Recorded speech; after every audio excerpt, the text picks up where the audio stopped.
पर आपको बता दें, नीट मामले में कोई सुनवाई नहीं हुई है। सीबीआई का कोई वकील नहीं पहुंचा। आरोपियों की जमानत पर सुनवाई टली है।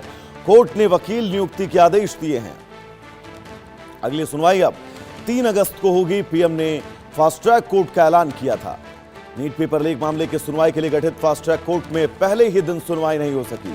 आज कार्रवाई के दौरान सीबीआई की ओर से कोई भी वकील अदालत में पेश नहीं हुआ, जिसके बाद अदालत ने मामले की सुनवाई स्थगित कर दी।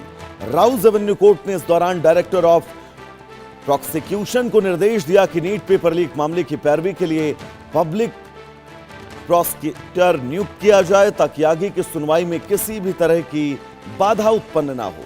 आज इस मामले में आरोपी विकास और दिनेश बिवाल की जमानत याचिकाएं भी सुनवाई के लिए सूचीबद्ध थी, लेकिन सीबीआई की ओर से कोई वकील मौजूद न होने के कारण इस पर भी सुनवाई नहीं हो सकी। अब इस मामले की अगली सुनवाई 3 अगस्त को राउज एवेन्यू कोर्ट में होगी। अदालत में उम्मीद जताई है कि अगली तारीख पर अभियोजन पक्ष की ओर से लोक अभियोजन की नियुक्ति हो जाएगी और मामले की सुनवाई आगे बढ़ सकती है।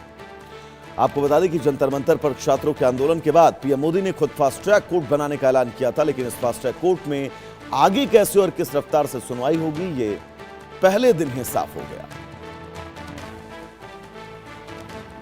तो प्रधानमंत्री नरेंद्र मोदी ने नीट मामले में जिस फास्ट ट्रैक कोर्ट की बात कही थी, वो फास्ट ट्रैक कोर्ट बनी, लेकिन पहले ही दिन सीबीआई का कोई वकील राउज एवेन्यू कोर्ट नहीं पहुंचा, जिसके बाद अब तारीख 3 अगस्त रखी गई अगली सुनवाई की।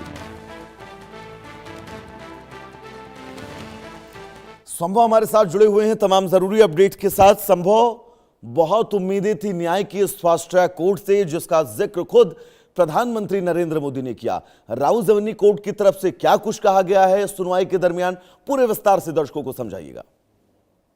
जी बिल्कुल, देखिए दिल्ली की राउज एवेन्यू कोर्ट में ये फास्ट ट्रैक कोर्ट का गठन किया गया था और ये जो फास्ट ट्रैक कोर्ट थी ये दिल्ली हाई कोर्ट के उस आदेश के बाद गठित की गई थी, जहां पर एक फास्ट ट्रैक कोर्ट की जरूरत प्राइम मिनिस्टर नरेंद्र मोदी ने कहा था कि एक फास्ट ट्रैक कोर्ट जल्द से जल्द गठित होगी। 24 घंटे के अंदर दिल्ली हाई कोर्ट ने ये फास्ट ट्रैक कोर्ट दिल्ली की राउज एवेन्यू कोर्ट में गठित की थी। आज इस मामले में सुनवाई थी, जहां पर 2 आरोपी बेसिकली थे और उनकी जैसे विकास बिलाल और एक और आरोपी, 2 आरोपियों की ये जो जमानत याचिका थी इस पर सुनवाई थी।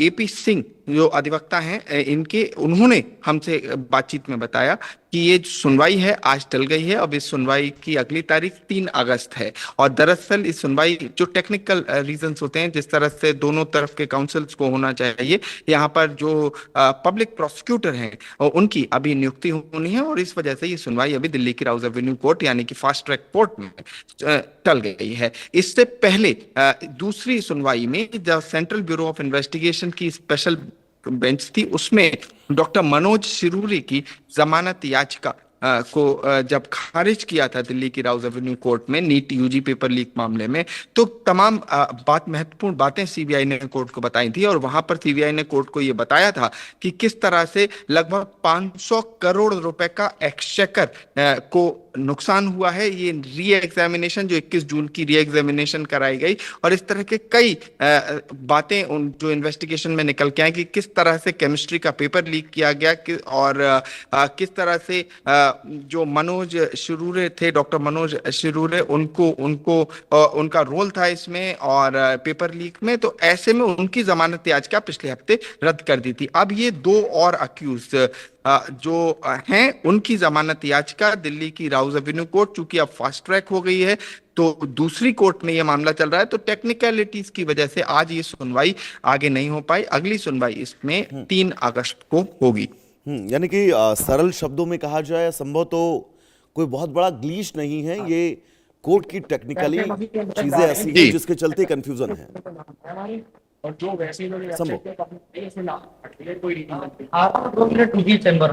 संभव, मेरी आवाज आप तक पहुंच रही है? जी बिल्कुल, देखिए ये वही टेक्निकलिटी है और इनफैक्ट मैं रिक्वेस्ट करूंगा कि वो हमने टिकटैक भी किया है, जिसमें एपी सिंह जो दोनों आरोपियों के वकील थे, उन्होंने बताया कि किस तरह से प्राइम मिनिस्टर ने फास्ट ट्रैक कोर्ट्स की बात कही है और फास्ट ट्रैक कोर्ट्स बन गई है। पहली फास्ट ट्रैक कोर्ट दिल्ली की राउज एवेन्यू कोर्ट में बन चुकी है।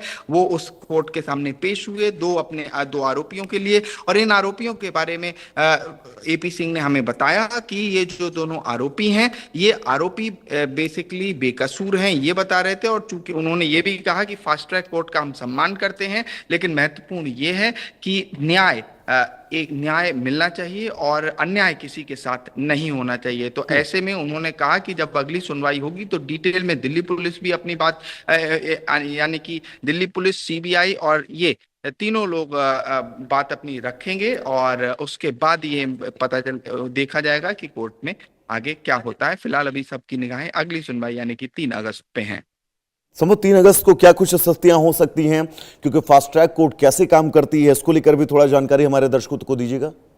हाँ जी बिल्कुल। देखिए, fast track court speedy trial के लिए जानी जाती है, और इसमें जिस तरह से एपी सिंह जो बता रहे थे हमें कि निर्भया के केस में भी फास्ट ट्रैक कोर्ट का गठन किया गया था, और उस समय निर्भया के केस में जब फास्ट ट्रैक कोर्ट का गठन हुआ था, तब भी स्पीडी ट्रायल और जल्दी जस्टिस डिलीवरी के लिए इस तरह की कोर्ट्स का गठन किया जाता है। तो ऐसे में फास्ट जो डे टू डे हियरिंग होती है वो तेज हो जाती है, और जो डेट्स होती हैं वो बहुत लंबी नहीं लगती। देखिए, जिस तरह से अगली डेट लगी है वो 3 अगस्त की लगी है, ऐसा नहीं कि 2 महीने या 1 महीने बाद इसमें डेट लगे। हालांकि अगर सीबीआई की बात की जाए तो सीबीआई की जो स्पेशल कोर्ट थी वो भी काफी तेजी से ही इस पूरे मामले पर सुनवाई कर रही थी, और उन्होंने डेट्स भी समय पे ही लगाई थी, कि क्योंकि मनोज शिरूर जिनकी बेल एप्लीकेशन अभी रिसेंटली रिजेक्ट हुई है, और अपने आप में पहली बड़ी बेल पिटीशन रिजेक्ट हुई है, उन्होंने जमानत याचिका लगाई थी, और वो आरोपी हैं, जेल में बंद है,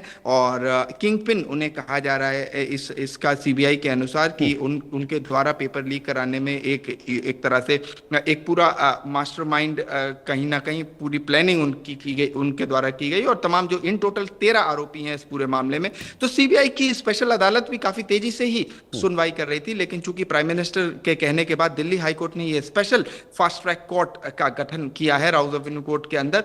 तो अभी तो फिलहाल टेक्निकलिटी की वजह से पब्लिक प्रोसिक्यूटर नियुक्त होंगे, उसके बाद दूसरी तरफ के वकील आएंगे, और एक बार जब सुनवाई शुरू हो जाएगी तो हो सकता है ये डे टू डे बेसिस पे हो, और डे टू डे बेसिस पे होगी तो स्वाभाविक है बहुत जल्दी इसमें निर्णय आने की संभावना है। समूह न्याय के क्षेत्र में एक कहावत भी है कि देर से मिला न्याय अन्याय के बराबर होता है, और नीट पेपर लीक मामले में वो तमाम छात्र जिनके भविष्य के साथ खिलवाड़ किया गया, और ये सभी आरोपी, इन पर जल्द सजा हो, इसको लेकर पूरा देश इंतजार कर रहा है।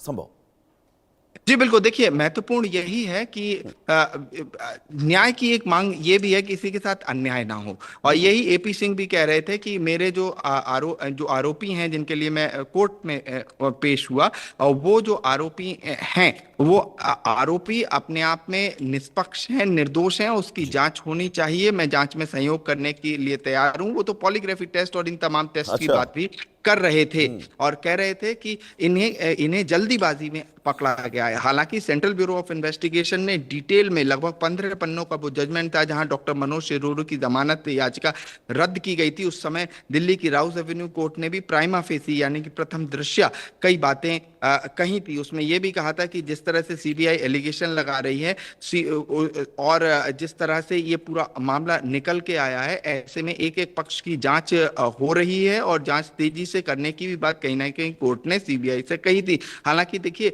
अदालत है, अदालत फैक्ट्स पे चलती है, और सेंट्रल ब्यूरो ऑफ इन्वेस्टिगेशन तमाम फैक्ट्स सीबीआई की उस अदालत के सामने रख रहे थे। उन फैक्ट की बात की जाए तो किस तरह से पुणे से केमिस्ट्री का पेपर लीक होना, और उसके अलावा लगभग 500 करोड़ का एक्सचेकर को नुकसान होना, और ये जितने अरेस्ट हैं ये इनका होना, और उसके साथ साथ ये एक संकेत देना कि कुछ अरेस्ट अभी और भी इस मामले में किए जा सकते हैं। तो ये तमाम चीजें सीबीआई ने तमाम कार्रवाइयों के बीच 3 तारीख को जब इस मामले की सुनवाई होगी, और जैसा कि आपने कहा फास्ट ट्रैक कोर्ट में अमूमन ये भी हो सकता है कि डे टू डे हियरिंग हो, तो ये अब कहा जा सकता है कि इस पूरे मामले में इंसाफ अब बहुत दूर नहीं है। फिलहाल संभव आपका बहुत बहुत शुक्रिया तमाम जरूरी अपडेट्स के लिए। यहां रुकेंगे एक छोटे से ब्रेक के लिए। इंडिया न्यूज पर खबरों का सफर नॉन स्टॉप जारी रहेगा। नमस्कार।